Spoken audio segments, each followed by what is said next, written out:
저는 지금도 저희가 왜 여기 서 있는지 그 이유를 잘 모르겠습니다.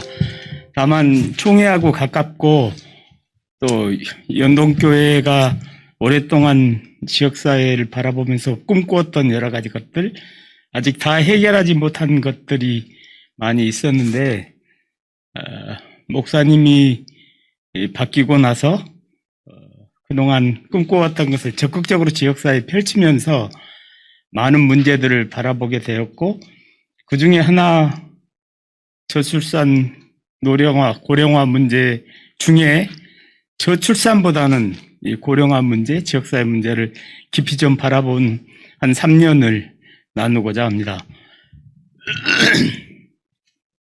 저희들이 속해 있는 연동교회는 종로 564동에 속해 있습니다. 564동의 인구는 약 5,300명 되고, 3번 버스가 다니는, 8번 버스가 다니는 바운더리 전체, 회화동, 이화동, 종로 564동, 창신 1, 2, 3동, 숭인 2동까지 하면 현재 한 7만 명의 인구가 분포되어 있습니다. 종로 564동 주변에는 연동교회 내 연동 어린이집, 연동 지역아동센터, 보증보험 어린이집, 그리고 중앙성결교에서 운영하는 중앙지역아동센터, 그리고 복음교회에서 운영하는 복음유치원, 이런 등등의 어린이들을 보육하는 시설이 현재 잘 운영되고 있고, 또 나눠본 원장님들과 의견은 비전도 열정도 대단한 걸로 알고 있습니다. 그런데 그 중에 한 분이 제가 여기 나간다고 하니까 저한테 어젯밤에 이메일을 보내와서 제가 읽어드리는 걸로 시작을 하고자 합니다. 저출산 문제는 여성의 경력 단절과 돌봄과의 밀접한 관계가 있으리라 본다. 공공성 확보를 위해 국공립시설 확충 등 다양한 방법으로 돌봄의 범위를 확대하고 있지만 감염병 증상 등으로 인해 갑자기 휴가를 써야 하는 어려움이 있고, 코로나19로 인해 어린이집도 유증상 시 보낼 수 없는 시대에 살고 있어 또 다른 돌봄의 대안이 절실히 필요하다. 국가에서는 이를 해소하기 위해 아이돌봄 서비스를 지원하고 있지만 현실적으로 소득 수준별 차등을 두어 수준별로 지원을 하고 맞벌이 가정의 순서가 오기까지는 수일의 시간이 필요하여 돌봄이 필요한 적기의 지원을 받기가 쉽지는 않다. 또한 육아휴직 제도가 강화되고 아빠 엄마가 사용할 수 있도록 되어 있지만 현실적으로 직장에서 눈치가 보여 육아휴직 제도를 마음껏 사용하지 못하는 것 또한 한몫을 한다. 저출산 문제를 해결하기 위해서는 아이를 안심하고 키울 수 있는 대안을 마련해 주어 어려움이 있을 때 적극적으로 도움을 받을 수 있도록 하는 마을 공동체 기관과 제도가 필요하며, 직장에서도 적극적으로 이를 지원하고 지지해주는 인식 변화가 필요하리라고 본다. 이게 현재 어린이집을 운영하고 있는 원장님의 하소연이었고, 제가 이 부탁을 받고 인터넷을 다 뒤지고 옛날의 자료들을 쭉 찾아가다 보니까 2005년에 한국 교계에서도 저출산 초고령 문제 종교가 풀다라는 이런 모임이 만들어져 있었더라고요. 그럼 2005년이면 지금부터 17년 전인데 17년 후에 왜 우리는 똑같은 문제로 고민하고 있을까 하는 생각을 하고, 과연 답은 있는가? 아무 생각 없이 그냥 한 세대가 지나갔으면 좋겠다, 그런 생각이 들어요. 저는 지역사회에서 자원봉사 캠프도 운영하고 치매 공공 후견인 제도도 제가 종로의 1호로 지금 어떤 치매 환자를 지역사회에서 돌보는데, 다양한 마을의 이슈를 보고 교회 공동체의 여러 문제들을 발견하면서 생각되는 것이, 과연 회의는 많이 하고 이런 세미나는 많이 하는데 누가 갈 것인가 저들 곁으로. 이런 문제에 대해서는 연동교회도 고민이 있었고, 그래서 제가 어른들한테 건의하기를 500m만 가면 거기에 쪽방에 고시원에 다문화 엄마의 수없이 우리가 만날 대상자들이 있습니다. 우리 좀 가서 만나십시다. 저들한테 뭘 갖고 가는 게 아니라 그냥 곁에서 말만 좀 들어주십시다. 그러면 저들이 한국에 결혼 이주 여성으로 왔다면 그동안 말 못했던 거 답답해서 우리한테 얘기할 거고, 아들 며느리한테 하소연하지 못하는 어떤 할머니의 넋두리도 우리가 들어줄 수 있을 거 아니에요. 그 다음에 우리가 물건을 가져가는 것이고, 그 다음에 라면 박스를 전달하는 것이지, 우선순위가 좀 잘못된 것 같습니다. 작년 연말에 총회장님하고 같이 동대문 쪽방촌 나눔 사역을 같이 현장에서 기획하고 진행하면서 느꼈던 것은, 한국교회가 언제까지 이 일을 계속해야 된단 말인가. 안 하는 것보다 낫지만 저들에게 물어봐야 되지 않겠나. 이번에 우리가 1,000만 원 예산을 지역사회에 쓰려고 합니다. 여러분, 뭐가 필요하세요? 연동어린이집 아니면 중앙어린이집, 우리가 이번에 교회에서 이런 계획을 갖고 있는데 여러분 어떤 것을 여러분 도와주면 좋겠습니까? 왜 묻지 않을까? 최근에 인근 교회에서 부활절 헌금을 모아서 1,000만 원을 모았는데 10만 원짜리 키트 100개를 만들어서 지역사회에 나눴어요. 저는 그것을 열어보고 기가 막혔어요. 라면 5개, 이런 초코바 2개. 아니, 2년 4개월 동안 종로노인복지관을 통해서 수많은 제품들을 받아온 사람들이에요. 그런 사람들한테 교회에서 성도들이 애쓴 헌금 모아가지고 우리는 또 이를 되풀이했단 말이에요. 그럼 만족도 면에서나 그들의 교회를 바라보는 눈이 차라리 안 하는 것만 못해. 차라리 교회 내에 어려운 사람들 도와주는 것이 훨씬 더 만족도 면에서 좋았고, 그런데 왜 이를 계속 반복하지? 그런다고 교회의 위상이 높아지는 것도 아니고. 저출산 문제도 그렇습니다. 여러분 인터넷 뒤져보면 화성에 모 교회가 있는데 그 교회 담임 목사님은 처음부터 교회 이름을 주다산교회로 지었다고 해요. 교회가 무조건 애를 많이 낳아야 된다. 그러니까 장로님들부터 결혼 잘 시켜서 애들 2-3명씩 나와서 낳게 하고, 우리 쭉 이렇게 큰아들 작은아들 딸 다 나와서 가족 찬양하고 그렇게 하십시다. 왜 제가 이렇게 자신 있게 얘기를 하냐면, 저희 딸이 그 교회 모 장로님의 며느리라 어쩔 수 없이 애를 세 낳아서 기르고 지금 그렇게 살고 있어요. 저출산 문제, 우리 기관에 복지사가 2명인데 제가 물었어요. 복지사, 다음 아이 낳을 생각 있어? 하나를 키워봤더니 지금 너무 이쁘고 좋아서 둘째를 낳을까 말까 생각 중입니다. 31살짜리 남자 복지사한테 물었어요. 야, 너 지금 임신하고 내일 모레 출산할 건데 정부에서 얼마 주냐? 그랬더니 정부에서 한 400만 원 정도 1차 지원을 한다 그래요. 작년에 정부 발표에 의하면 72조를 저출산 문제, 고령화 문제 예산을 썼다고 합니다. 그런데 올해 들어와서 윤석열 정부의 저출산 고령화 대책을 인터넷으로 쳐보면 전혀 기조도 달라졌고 방향도 달라졌고, 과연 이분들이 한국의 저출산 고령화 문제에 고민이 있는가, 그런 생각이 들어서 깜짝깜짝 놀래요. 어떻게 되겠지? 아니에요. 0.81은 우리한테 숫자적인 그런 거지만 가임 여성 한 명이 일생이 0.81 난다는 거예요. 그러면 우리가 애를 많이 낳으면 해결될까요? 저는 그렇게 생각하지 않아요. 아까 교수님께서 말씀하셨듯이 문화, 가치, 이것을 우리가 아무리 설명해도 종이 달라져 버렸어요. 저는 그런 걸 현장에서 굉장히 느낍니다. 10대, 15세, 20세, 25세, 30세, 35세, 40세 이 사람들하고 여기 모인 사람들하고는 종이 달라요. 종이 달라요. 우리가 아무리 얘기를 해봐도 우리 말이 스며들지 않아요. 왜 그럴까? 왜 제가 30대하고 제가 내일 모레 70인데 너무너무 달라서 날마다 저를 뒤돌아보고 야, 내가 바뀌지 않으면 안 된다.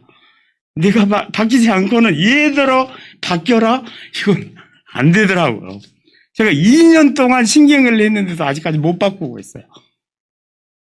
그렇게 자랐어요. 그렇게 자라온 세대가 한 세대가 지금 올라와 있어요. 이게 한번 꺾여야 될 것 같아요. 어떤 이유인지 잘 모르겠지만 이게 한번 지나가야 될 것 같아요. 저는 자원봉사 캠프를 운영하고 있기 때문에 다양한 학생들의 엄마들하고 만날 기회가 많아요. 근데요,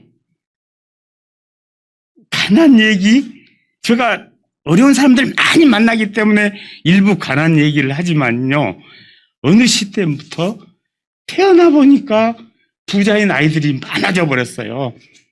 돈 걱정하지 않아도 돼요. 왜? 엄마 그러면 다 되는 세대가 지금 30대? 조금 더 하다 보면 40대까지 우리 아들이 40이니까 거기에 올라와 있어요. 이 아이들 데리고 쪽방촌에 가고 혼자 사는 독거노인 집에 가보면 예, 왜 이렇게 캄캄한지 알아? 그럼 왜 그런데요? 할머니가 전기세 아끼려고 의식적으로 끄는 거야 이거. 너 학교 갈 때 너 방에 든 것도 아니 엄마가 다 해요. 엄마가 다 하는 아이들이 자라버렸어요 이미. 그런 아이들한테 야, 2명 낳아야 된다. 적어도 결혼해서 1명씩은 낳아야 이게 유지될 거 아니냐. 이게 말이 먹히겠습니다. 교회라고 특별한 대안이 있겠나? 교회는 지금 자기 방어하기에 급급한데 저출산 문제, 고령화 문제를 얘기할 수 있는 교회가 대한민국에 몇 프로나 되겠어요. 제가 개척교회 목사님들도 많이 만나고 선교사님들도 많이 만나요. 어제 주일날 제가 어떤 선교사님한테 그런 얘기, 선교사님 왜 이렇게 자꾸 숫자가 늘어납니까? 이건 바람직하지 못합니다. 몇 명한테 우리가 복지를 했네, 몇 명한테 얼마를 했네.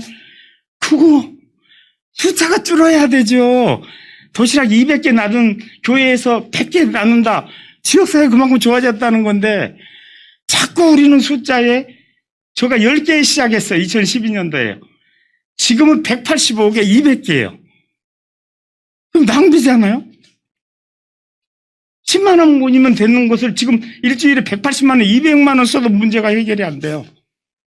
그러면 그런다고 이분들이 8만 원 받던 노령연금이 지금 30만 원 받는데 만족하냐?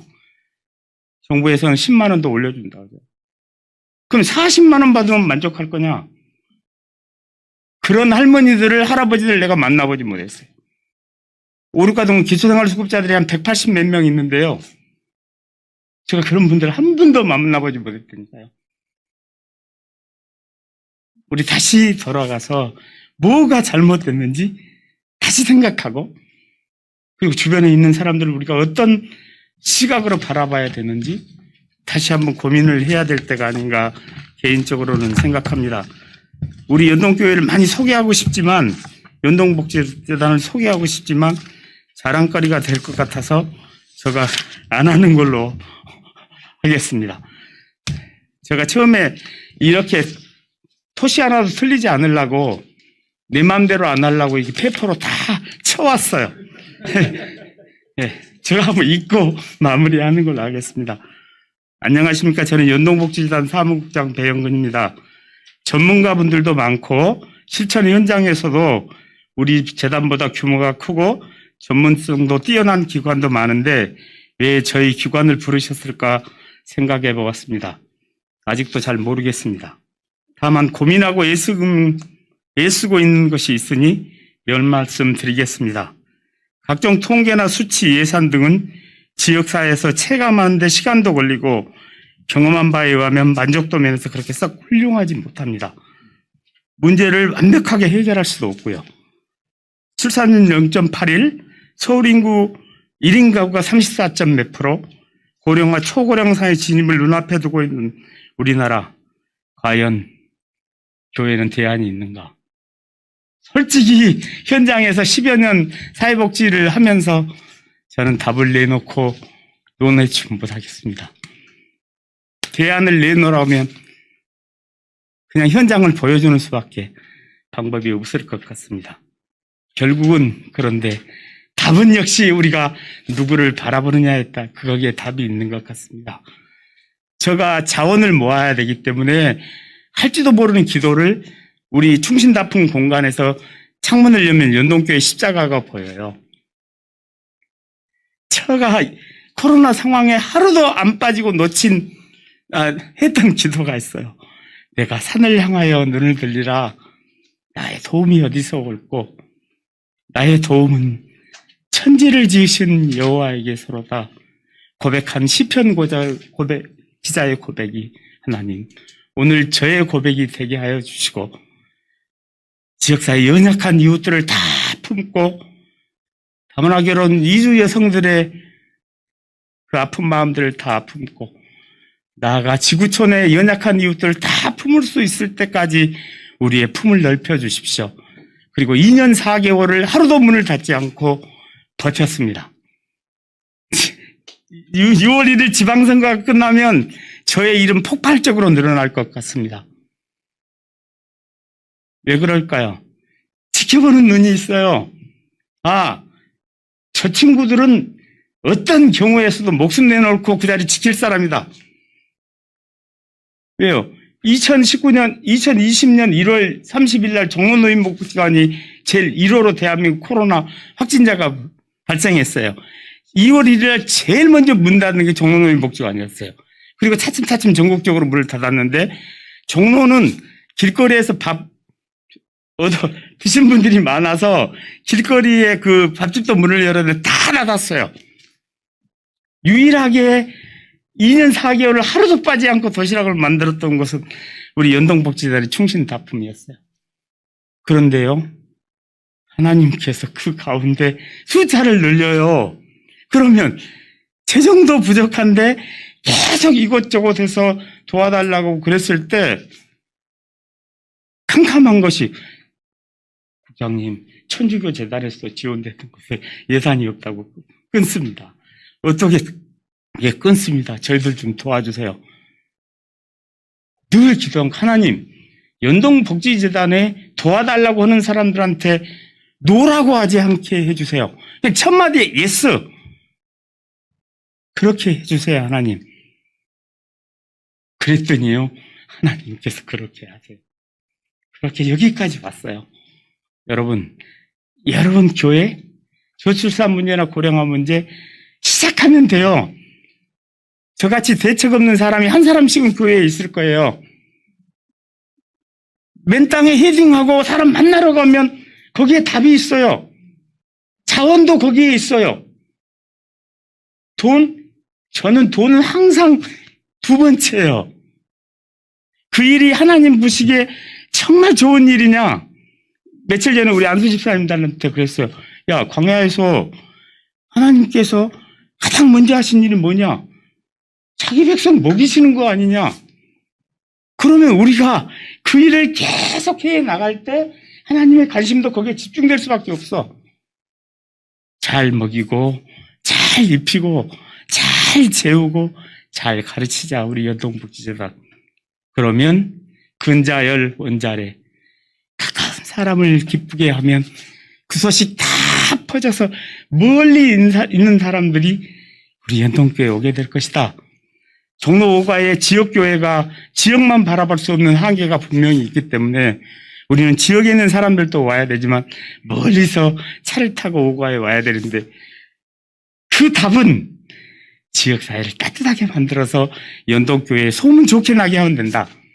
그게 저희 목사님이 처음 와서 첫 번째 설교 강단에서 했던 메시지고 제가 목사님 만나기 전에 저희 책상 앞에 써놨던 말씀이고 여러분 힘들죠. 환경도 좋지 않고. 그러나 가까이 있는 사람을 기쁘게 하면 그 소문 퍼져서 멀리 있는 사람들이 어떻게 하나 보고 옵니다.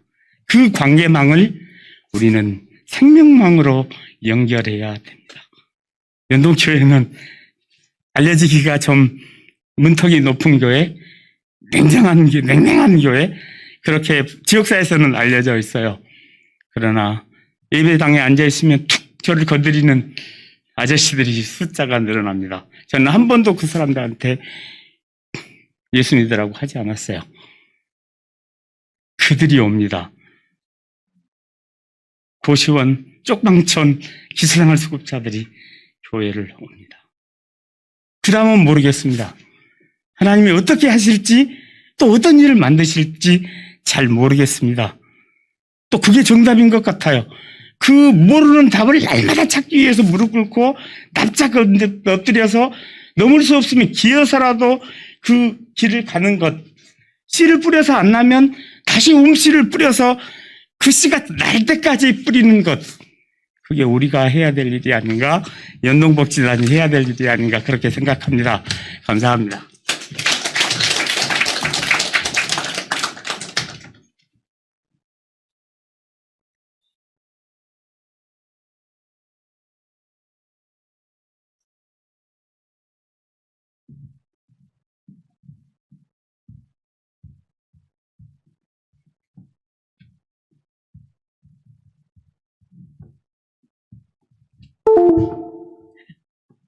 안녕하세요. 저는 종로구 이화동 주민센터에서 근무 중인 한혜진 주무관이라고 합니다.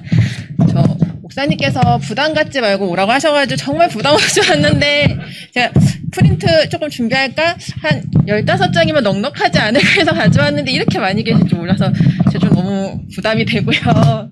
요거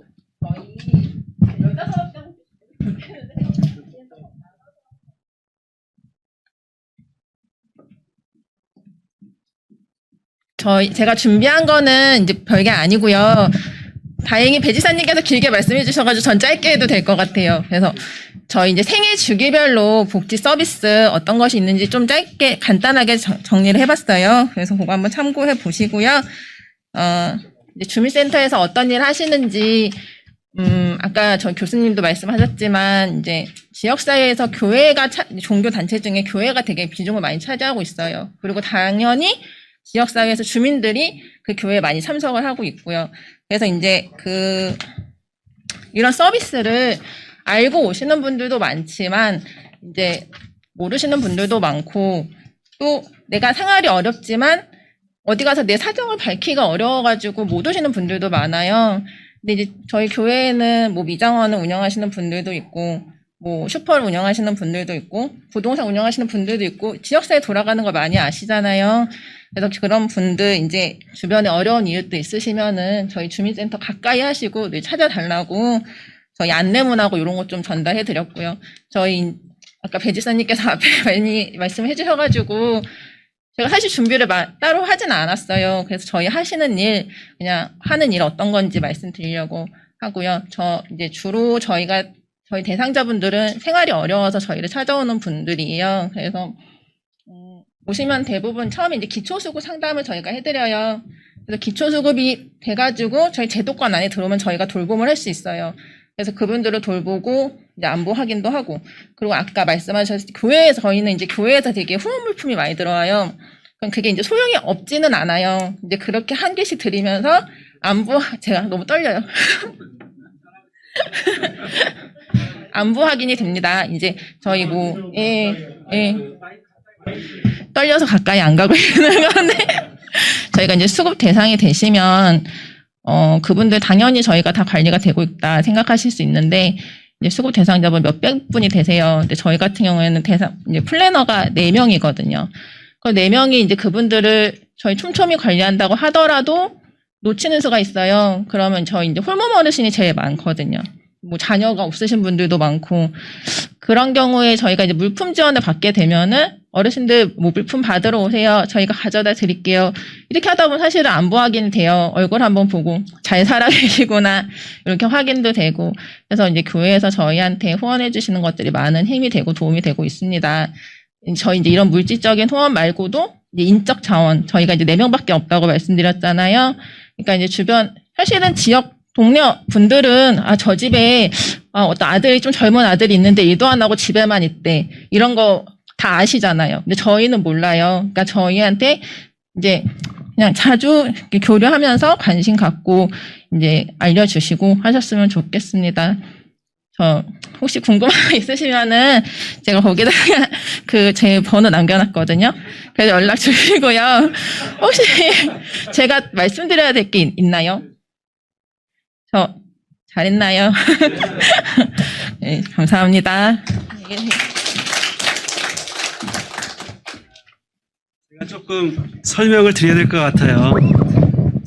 우리 연말에 성탄절 때 총회장님이 우리 사회봉사부에 우리가 맨 멀리 나가지 말고 종로 5가 6가 이 지역을 좀 환하게 하자 해가지고 갑자기 일이 떨어졌어요. 그래서 저희가 이제 어떻게 할 바를 몰라서 저희는 이제 이화동 동사무소 한혜진 주무관님 계시는 데하고 종로 5, 6가 동사무소 그 다음에 동순교회 찾아가고요. 연동교회 찾아갔고요. 그래가지고 이 지역에 아까 이제 어떤 말씀하셨는데 이 지역에 어떤 필요가 있는지 우리가 돈도 없었고요. 물품도 없었어요, 사실은. 그래서 이제 이분들한테 뭐가 필요한지 그분들의 얘기를 듣는 것부터 시작했습니다.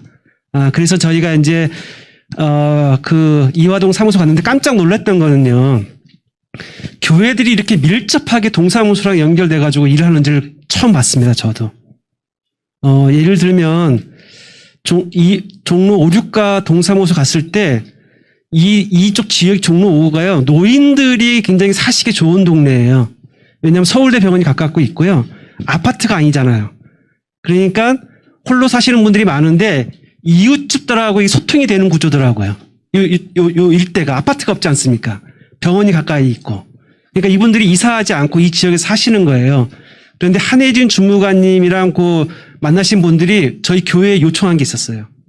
저희가 인력이 너무 부족한데 교회가 치매 노인 계시는데 약을 드셨는지 아침에 일어나셨는지 진지는 드셨는지 그런 것들을 확인해 주는 역할을 좀 했으면 좋겠다라고 저희들한테 그런 역할을 했고 이화동 동사무소는 동순교회랑 아주 밀접하게 연결되어 있습니다.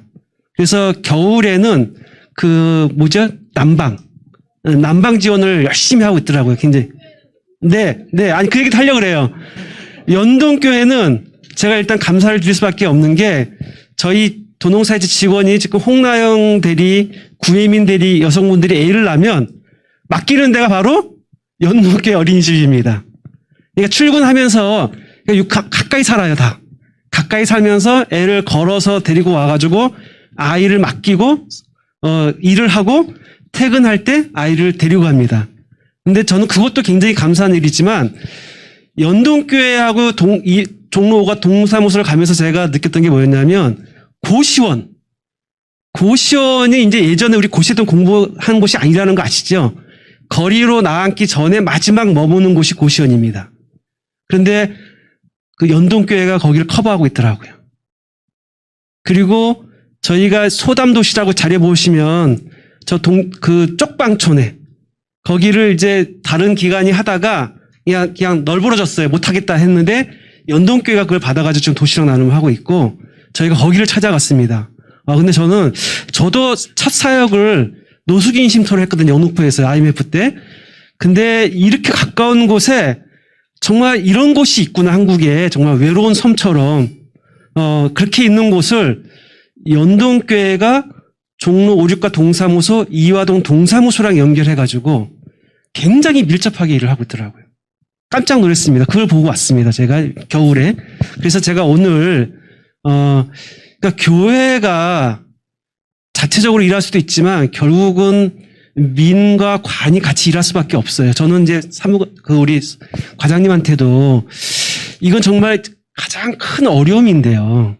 정말 큰 어려움인데 수백 조로 쏟아 부어도 어쨌든 0.81까지 나왔습니다. 그러니까 이제 교회와 민과 어쨌든 정부가 같이 갈 수밖에 없고 지체자가 같이 갈 수밖에 없는 걸 이번에 정말로 느꼈습니다. 그래서 이제부터는 좀 토론인데요. 질문도 하시고 해야 되는데 정말 저는 이제 좀 여쭤보고 싶어요. 막연하게 종교계가 그러니까 우리 교단뿐만 아니라 아마 종교계 7대도 이렇게 다 협조했는데 이제는 정부가 제 바램 구체적으로 뭘 도와주십시오라고 해야지 이제 막연하게 그렇게 하면 안 되지 않을까 싶은 생각이 들어요. 정말 이런 부분을 좀 교회가 맡아주십시오라든지 그런 분야가 있는지 그런 부분이 있는지 제가 궁금하고요. 정말로 이 부분은 교회가 꼭 해주셔야 됩니다라고 그런 부분들을 좀 정부가 구체적으로 아젠다를 만들어야 되는 게 아닌가 저는 그런 생각이 들고요. 그 다음에 아까 말씀드렸지만 지금 굉장히 우리 이지영 교수님하고 갈리고 있어요. 그 종합적으로 정부가 이제 재정을 쏟아부어가지고 종합적으로 사회 인프라부터 시작해가지고 직접 지출까지 해서 그 부분에 이제 하셔야 된다고 했는데 우리 교수님은 같이 전환 중심으로 얘기를 하셨어요. 굉장히 또 좀 이렇게 보완적이기도 하지만 약간 방향이 다른 것도 같고요. 이런 부분들에 대해서 질문이나 좀 이렇게 제안이나 있으면 여기 계신 분들이 좀 해주시면 어떨까? 이제는요. 시간이 조금 있습니다. 네. 손 들고, 네. 네. 소개하시고 질문을 짧게 해주시면 좋겠습니다. 네.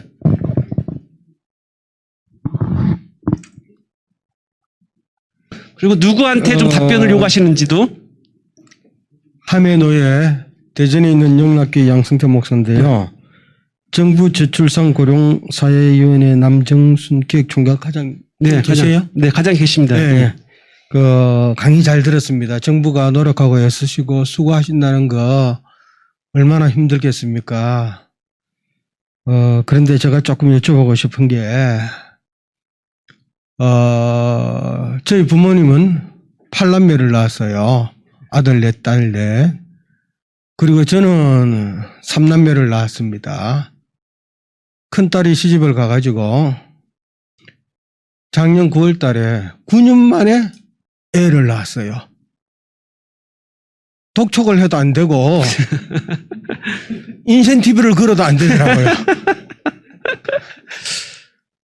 자기들이 계약한 스케줄이 있대. 그래서 아빠 이제는 됐어. 애가 안 생기는 거예요. 그러다가 몇 년 만에 작년에 나왔는데 지금 9월 달에서 1년이 안 지나고 이제 7개월 지났죠. 걔 밑에 제 돈 2천만 원 들어갔습니다. 사이가 삼성 다니는데요. 정부 지원이 없대. 사이 연봉이 많아서. 애 키우기 힘들고 돈 많이 들어간다는 거 참 잘 압니다. 정부에서 보니까 많은 돈을 넣어가지고 저출산 문제를 해결하려고 애를 쓰시는데 한 가지 이런 면도 생각해 주셨으면 좋겠어요. 저희 부모님이 정부 지원이 많아서 8남매 낳은 거 아닙니다. 제가 셋째 놓을 때요. 의료보험도 안 됐어요. 그래서 그 셋째는 병원비 제가 그냥 제 개인 돈으로 전부 다 부담했습니다. 그럼에도 불구하고 세 번째를 낳았어요.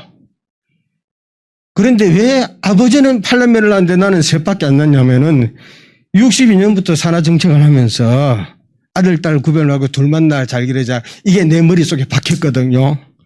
조금 있으니까 그렇더라고요. 둘도 많다 그러고요.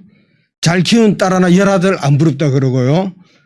좀 더 가니까 고추 그림 내놓고 그 남자아이 하나 때문에 막 그렇게 해가지고 해놨더라고요. 이 세대에서 공부를 하고 의식화된 아이들이 지금 엄마가 되어서 아빠가 되어서 아이 낳는 세대가 되었습니다. 아이 절대 낳을 수 없습니다. 앞으로 지속적으로 될 겁니다. 아무리 뭐 인센티브를 준다고 돈을 준다고 애 안 낳습니다. 문제는 의식입니다. 그렇다면은 가정에서도 문제겠지만 학교 교육에서 얘들이 커서 아이를 낳을 수 있는 그런 의식이 들 수 있도록 만들어 주어야 됩니다. 그런데 지금 정부 대책은요, 돈으로 뭐 인센티브를 해주겠다는 것이지 어릴 때부터 의식의 변화가 없습니다. 이거 없으면은요, 아무리 좋은 환경 줘보세요. 애 안 낳습니다. 우리 부모님이 돈을 줘서 낳은 거 아니거든요. 용인에 가면은 어떤 교회가 넷째를 낳는 교회가 수없이 생깁니다. 네, 목사님 그러니까 질문. 그래서 네. 이야기를 드린 겁니다. 네, 질문. 네. 넷째를 낳는데 거기는 뭘 줘서 생기는 거 아니거든요. 네. 그래서 우리 그 정부에서 이런 저출산 대책을 하실 때 앞으로 미래 세대의 의식이 아이 낳을 수 있는 의식으로 교육 제도에 있어서 어떻게 교육을 시키시고 어떻게 변화를 하실 생각이 있으신지 오늘 발표하신 것 중에서 그거는 없으시더라고요. 그래서 그게 먼저 돼야 나중에 지원이 좀 모자라도 나을 거라고 저는 보는데 네. 그런 생각은 안 가지고 계시는지 여쭤보고 싶습니다. 네. 우리 과장님 답변.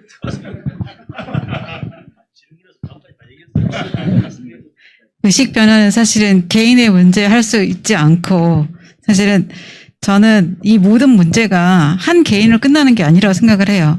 사실은 저도 뭐 아이가 둘이 있지만 아이로부터 얻는 그 기쁨과 감사는 다 감춰져 있고 힘든 것만 지금 밖에 나와 있는 되게 노이징 마케팅을 많이 했다는 생각이 들거든요, 개인적으로. 그게 상당히 말씀하신 데처럼, 목사님 말씀하신 것처럼, 저 세대가 80년대 와가지고, 80년대 생이 이제 40대인가잖아요.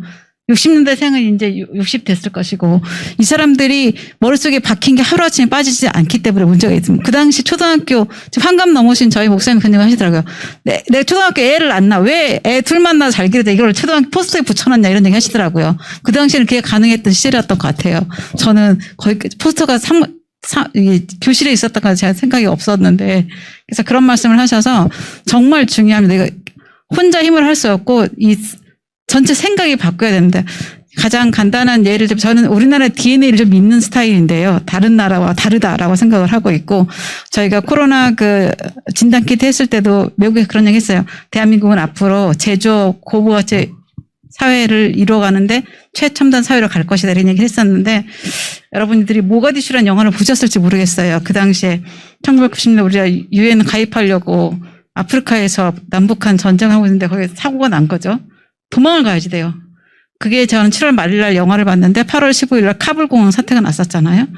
그러면 이렇게 얘기했을 거예요. 여기 다 있는 사람들한테, 야, 우리 딱 오면 내가 비행기 보낼 테니까 대한민국 조력자들한테 공문 기한을 보낼 테니까 공항에서 만나? 이렇게 얘기했겠죠. 공항에 비행기를 타고 와야 되니까 대한민국에 오려면. 그 상황이 바뀌었잖아요. 아니야. 우리 시장에서 만나. 내가 코리아 들고 다닐게. 이렇게 해서 일본과 독일이 못했던 일을 저희는 390명 모셔가지고 진천에 했어요. 근데 제가 만나는 친구들이 외교부, 국방부, 방송이 저 이렇게 만나고 있어요. 그래서 제가 너무 축하한다. 진짜 너무 잘했다. 영사도 잘했고, 우리, 국방부의 그 군용기 했던 것도 너무 잘했고, 그 방송에서 언론도 되게 잘해줬다 얘기했는데, 사실 그런 부분은 우리 내재되어 있는 가치가 있거든요. 저는 대한민국이 다른 나라와 분명히 다르고, 말씀하셨다시피 제가 여기서 이 공무원이 이런 얘기를 하면 문제가 좀 될 수도 있는데, 진짜 하나님 우리나라 축복하는 나라이잖아요. 아시다시피 저기 9.27 우리 인천 상륙장에서 수복했던 게 러시아 전차가 펑크 나서 지금은 온라인도 되지만 줌도 회의도 하지만 그때 할 수가 없잖아요. 안전보상이 다 나와. 그랬더니 안 나온 거죠. 못 나온 거죠. 펑크 나가지고. 그래서 그 시간까지 안 온 사람 너는 기권이야. 따라락 해가지고 저희 대한민국에 유엔군 보낸 거 아닙니까? 터키에 17살짜리 친구도 와 있더라고요. 터키 그 한국공원에 가보니까. 무엇을 믿고 대한민국이랑 코리아를 지키기 위해서 17살짜리가 유엔군에 참전해서 대한민국을 지키려고 왔겠습니까? 정말 여기는 다른 나라로 저희가 이제는 10대 강국이 됐으면 우리가 큰 형님처럼 다른 나라 도와야 된다고 생각을 하고 있습니다, 저는. 그리고 저희, 아까 제르 다이아몬드 얘기를 했지만 그 선생님 얘기했어요. 양보다 이제는 정말 자질이 좋은 손흥민 선수가 당연히 득점 1위 해서 그걸로 문제되는 게 아니잖아요. 그것도 너무 잘했지만 그 친구가 가지고 있는 인품 이런 것들 중요하듯이 우리 어른들이 사실 저출산이 지금 안 되는 것도 문제가 있지만 못 낳는 사람도 있거든요. 몸이 안 좋아서. 이 몸이 안 좋은 건 어렸을 때부터 우리가 건강도 다 챙겨주사가 할 일이 너무 많은 건데 한두 가지 할 일이 많지 않지만 정말 많습니다. 네. 예. 의식 변화는 같이 해야 됩니다. 혼자 할 수 없고요.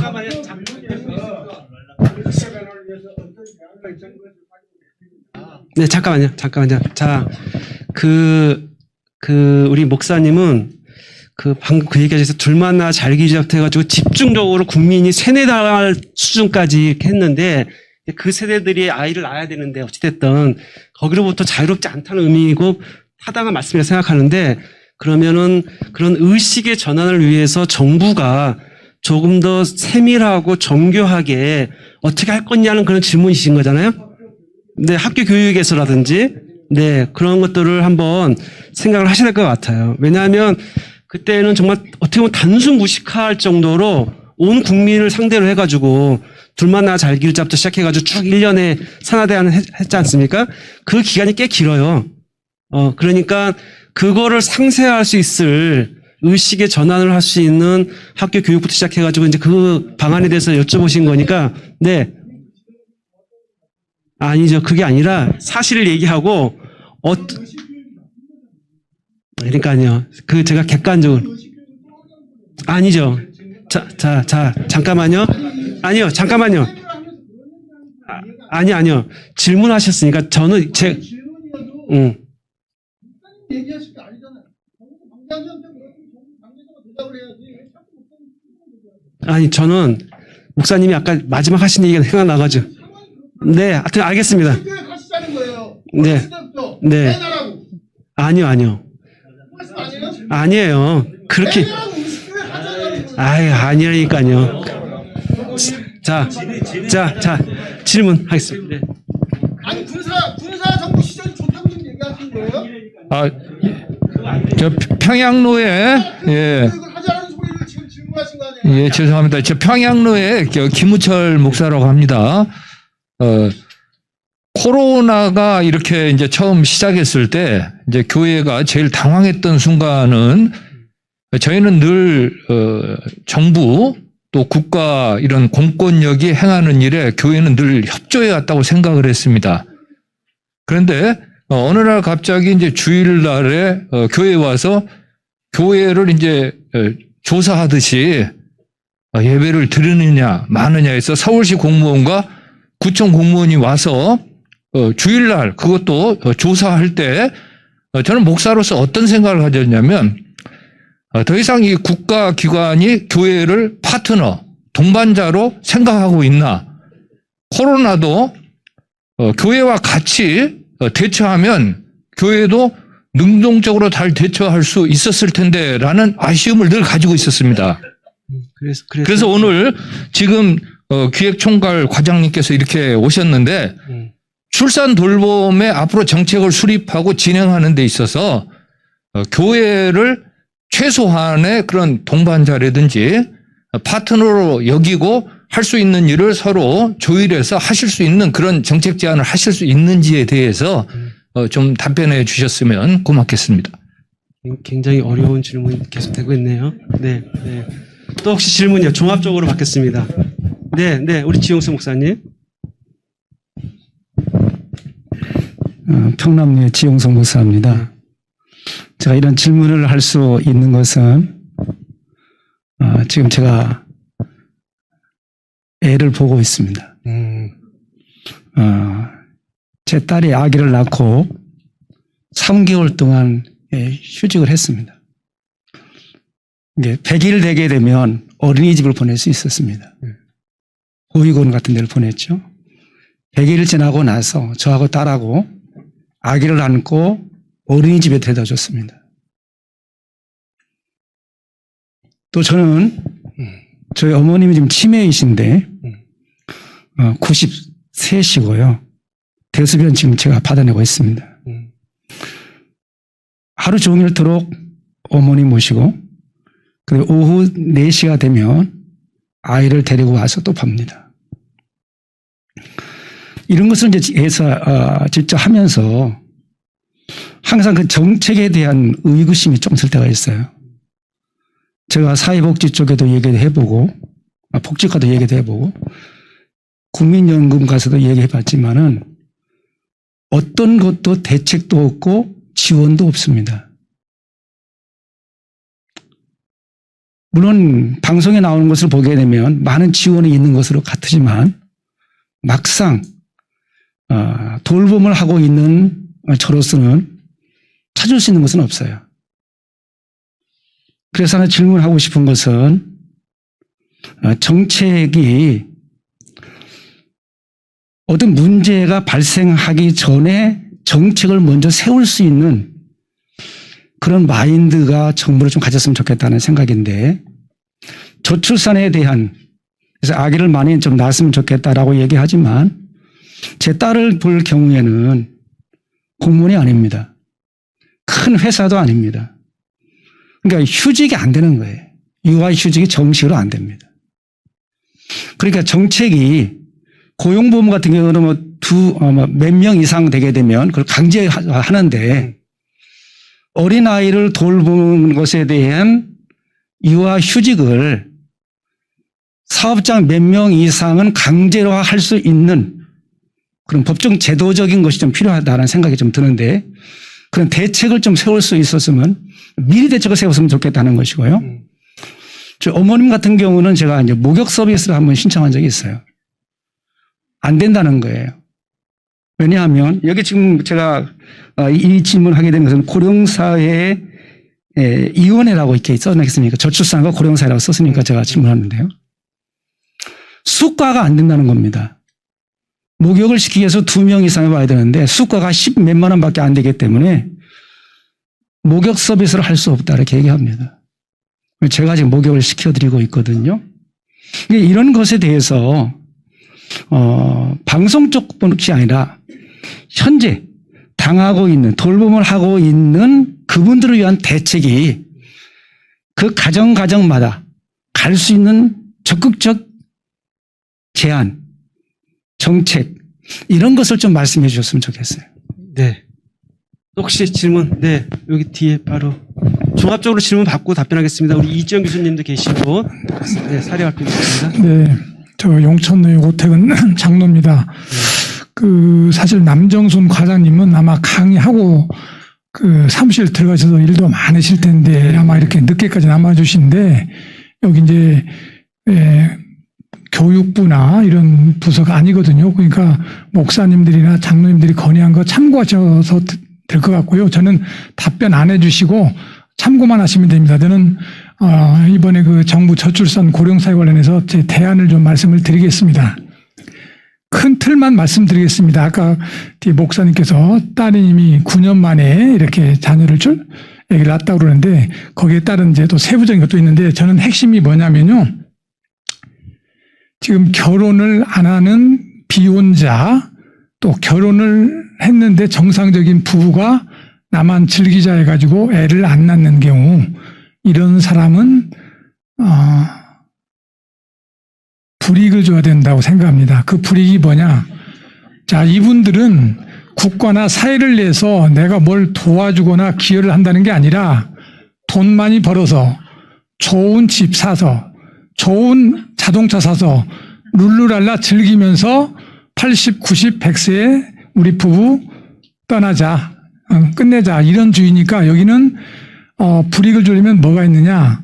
일단 이분이 직장을 다니거나 하면은 세금을 많이 부과하고 소득세를 그 다음에 이제 빌딩이나 이런 자산 이런 게 많은 분들은 재산세, 그다음에 종부세 이런 걸 다른 사람보다 좀 많이 부과를 해야 됩니다. 첫 번째가 그런 불이익이고요. 왜냐하면 자꾸 국가가 재정이 500조, 600조 한정이 됐는데 무한정 국가에서 지원해달라 할 수는 없어요. 우리 국민들이 국가를 내서 내가 뭘 헌신하고 도와줄까 생각을 해야 됩니다. 그래서 나온 게 첫 번째고요. 그다음에 두 번째는 다 자녀에 대한 과감한 혜택입니다. 우리 총괄 과장님께서 177까지 좋은 제도를 지금 10년, 20년 전부터 해왔는데 출산율이 0.8로 떨어졌는데 다자녀에 대한 과감한 혜택이 뭐냐. 지금 한 자녀 있는 사람들이 학원들에 가지고 명문대 이렇게 보내려고 그러는데 여러 가지 수십 가지 방법이 있을 수 있습니다. 그러나 몇 가지만 대안을 하면은 예를 들어서 대학 입시할 때 짧게 좀 정리해 주세요. 네네. 네.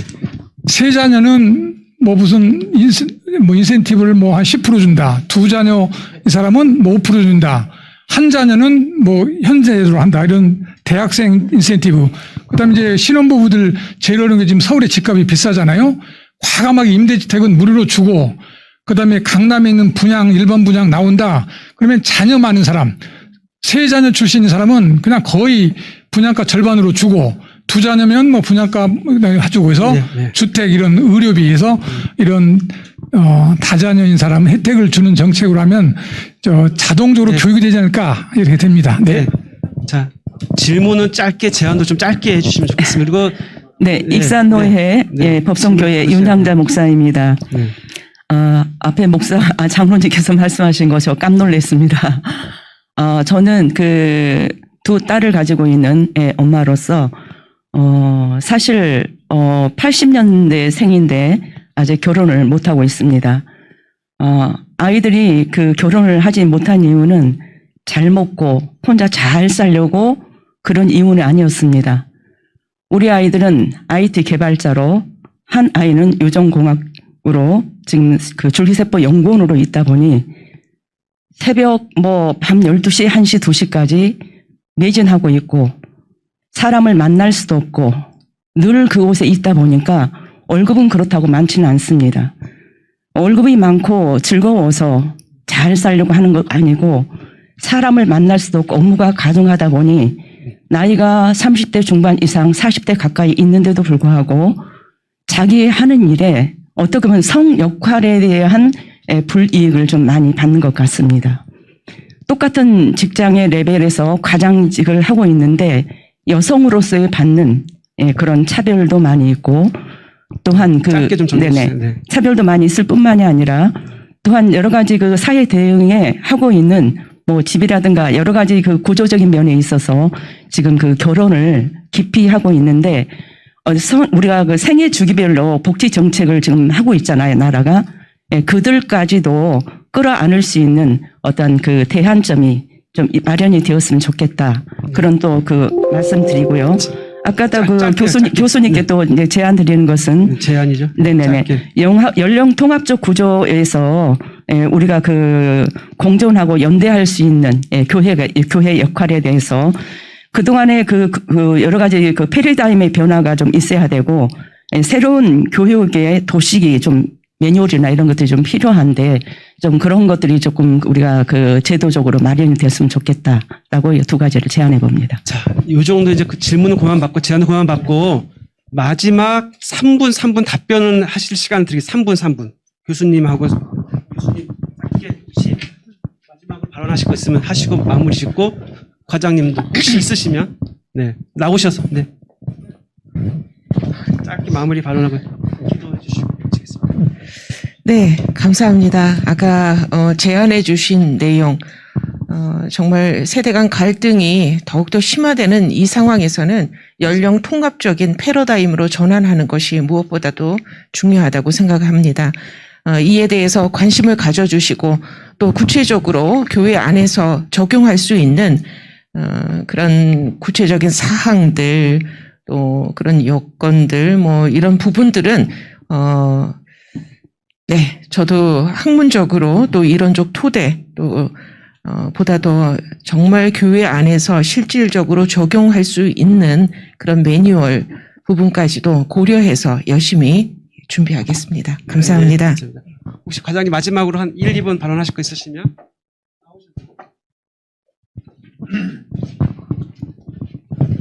네, 저희 가장 중요한 문제가 저출산이라고 했는데 인수위원회에서 TF를 올리고 있었지만 사실은 조영태 교수님 발표하면서 바뀌어야 된다. 이것만 있었어요. 문제 심각하니까 바뀌어야 된다. 이거밖에 결국은 지금 현재로서는 답을 들 수가 없는 거죠. 아마 말씀드렸다시피 저희 정부 정책뿐만 아니라 민간과 같이 협력하고 전문가들 같이 들어가서 한꺼번에 얘기해야 될 것 같고요.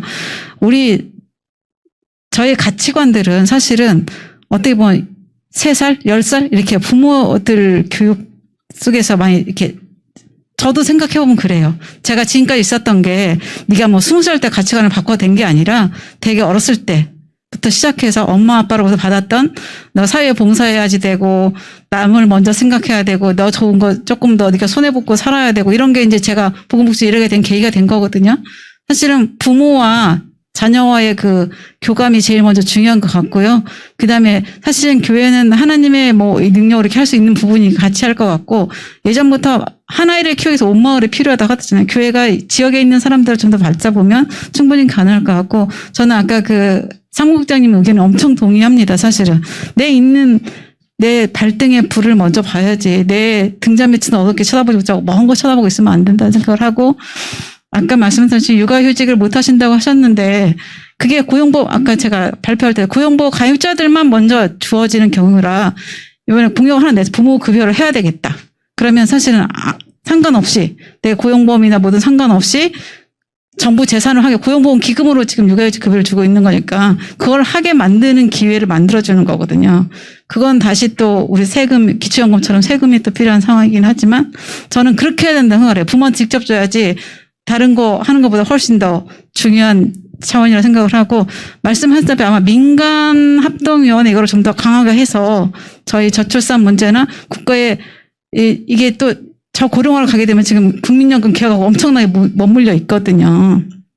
제가 국민연금 할 때도 그런 고민을 얘기했었는데 그랬더니 그때 독일은 100년이 넘었으니까 너는 그런 거 걱정하지 마. 이상하다. 너 40년, 50년 왜 걱정해? 그래서 왜 걱정하지 마. 너 1970년 생각을 해버려요. 삼성전자가, 제가 2010년도 얘기인데, 삼성전자가 이렇게 나와서 40년 후에 이런 일이 있을 줄 알아? 대한민국 또 뭔가를 또 만들 거야. 이렇게 얘기하더라고요.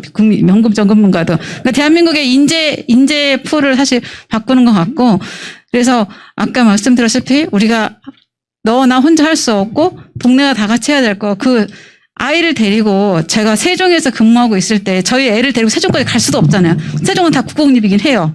갈 수가 없잖아요. 저희 아이들은 제가 복구복지에 있었지만 국공립 어린이집을 한 번도 가지 못했었어요.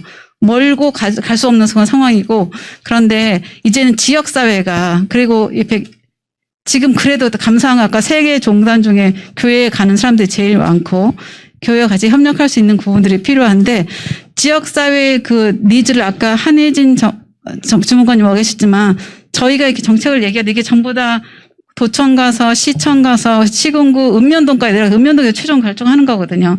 그분들하고 이렇게 얘기하면서 이렇게 바텀업으로 들어와야지 교회에서 우리 지역사회는 이렇게 연대하고 싶어. 그래서 지역상생발전기금이나 지역소멸특별지원법 이쪽에 같이 연결해서 저희가 고령사위원회 그거 같이 해야 된다 생각해서 저희 회의하고 있는 게 하나 있고 지역사회 통합돌봄 서비스가 그 일부분을 좀 감당할 수 있을 것 같아요.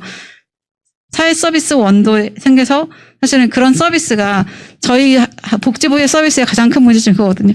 어느 선 이해할 거면 저는 어린이집 다닐 때도 제가 돈 다 내고 다녔어요. 그때 100% 다 냈어야 맞벌이 부부는 지원이 하나도 없었고요. 지금 100% 다 주지만. 그런데 이게 지역사회 통합들은 지역사회 내에 살 수 있는 기회들을 만들어가는 게 더 필요할 것 같고요.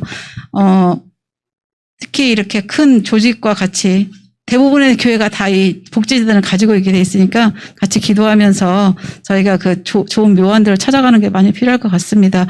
그리고 정부 지원들이 이렇게 나오는 게 되게 부담스러워 하는데 좀 자주자주 이렇게 소통하는 것도 엄청 필요할 것 같아요. 어떤 부분들이 이렇게 바뀌어가고 있고. 그래서 서비스 자체도 사실은 이 서비스가 있으면 지원 받는 사람도 지원 안 받는 사람 제가 돈을 내고 하면 되잖아요. 우리 집에 와서 엄마 아빠 목욕 서비스 해줄 수 있는 사람이 있다. 그러면 그 사람들이 지원 받는 사람은 그 지역 지원 기관에서 제공기관에서 받게 되지만 저처럼 맞벌이해서 지원이 안 되는 소득이 높아서 안 된다고 하면 저는 그 소득 서비스를 제 돈을 내고 할 수 있게 그 서비스 자체가 바뀌어야 되는 생각을 하거든요. 지금은 되게 낮은 사람 기초생활수급자 그 사람들을 위한 복지 서비스처럼 가고 있었는데 이것에 대한 전환도 되게 필요하다고 생각을 합니다. 예, 이상입니다. 고맙습니다. 그 쉽지 않은 주제를 가지고 토론을 했고요. 정답을 한꺼번에 찾을 수는 없지만 첫 출발이라 생각을 하고요. 저희가 이제 마무리 그래도 다행은 4시에 마치기로 돼 있는데 8분 일찍 끝냅니다. 우리 총회 사회문제위원이신 우리 김영식 목사님께서 마무리 기도하시고 마치겠습니다.